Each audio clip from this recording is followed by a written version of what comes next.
Nagsimula ang lahat sa isang tahimik na hapon sa Shohoku High. Habang ang karamihan ay nasa nationals na, sina Haruko at ang kanyang kaibigan ay naglalakad papunta sa gym.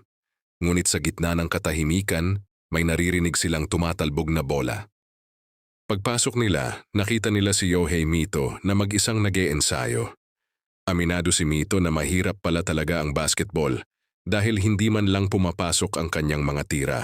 Sabi niya, naiwan lang daw niya ang kanyang t-shirt sa room kaya siya napadaan. Dito napaisip si Haruko. Ang tunog ng bola sa loob ng tahimik na gym ay nagpapaalala sa kanya ng matinding sakripisyo.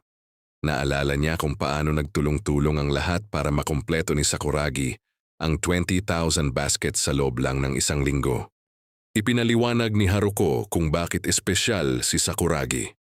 Ayon sa kanya, si Hanamichi ay parang isang Shinkansen o bullet train na hindi humihinto sa bawat istasyon, tuloy-tuloy lang ang kanyang pag-unlad na nagpapainggit sa iba.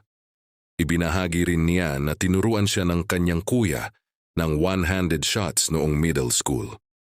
Makikita natin sa flashback ang dedikasyon ni Haruko. Sa loob ng 3 taon, kahit oras ng tanghalian ay nag-e-ensayo siya hanggang sa mag-retire na siya sa laro. Pero sa sumunod na panel, naging emosyonal si Haruko. I feel a bit jealous, ang sabi niya. Masakit isipin na ang 3 taon niyang paghihirap ay nalampasan ni Sakuragi sa loob lang ng isang linggo. Ngunit sa dulo, tinanggap niya na si Sakuragi ay sadyang fit for basketball.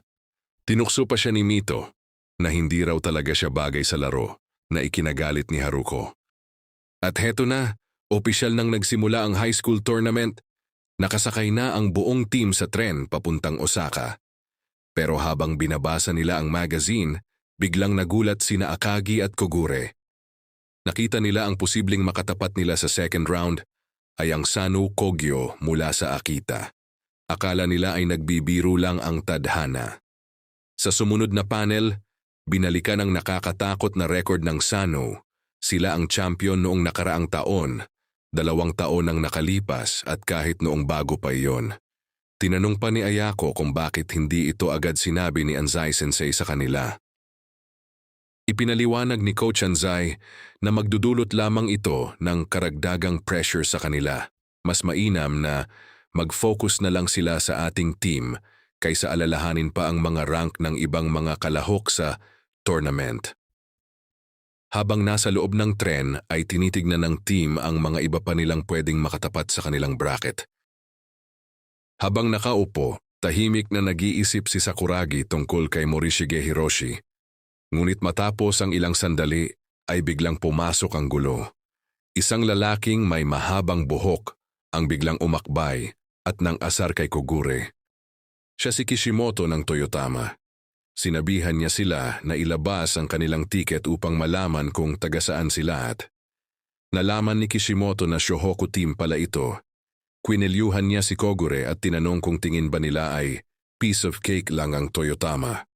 Hinahamon niya ang Shohoku dahil naririnig niyang pinag-uusapan nila ang Sano at Aiwa. Napansin ito ni Mitsui at Miyagi at halatang hindi nila nagustuhan ang kayabangan ni Kishimoto. Tinawag pa silang ignorant bastards bago ito pinigilan ng kanyang coach. Sa sumunod na panel nilabas ang masakit na katotohanan. Ayon sa rankings, ang Sano ay AA, ang Toyotama ay rank A, samantalang ang Shohoku ay rank C lang. Tinawag silang idiots ni Kishimoto dahil nangangarap daw silang makalaban ang Sano.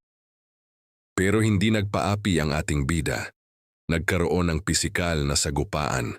Pinatid ni Sakuragi si Kishimoto habang naglalakad. Hinawakan ni Kishimoto ang ulo ni Sakuragi. Pero sa huling pahina, inaawat na siya ng mga kasama nito na bitawan ang ulo ni Sakuragi. Hindi ko malilimutan na hinawakan mo ang ulo ko, ang babala ni Hanamichi.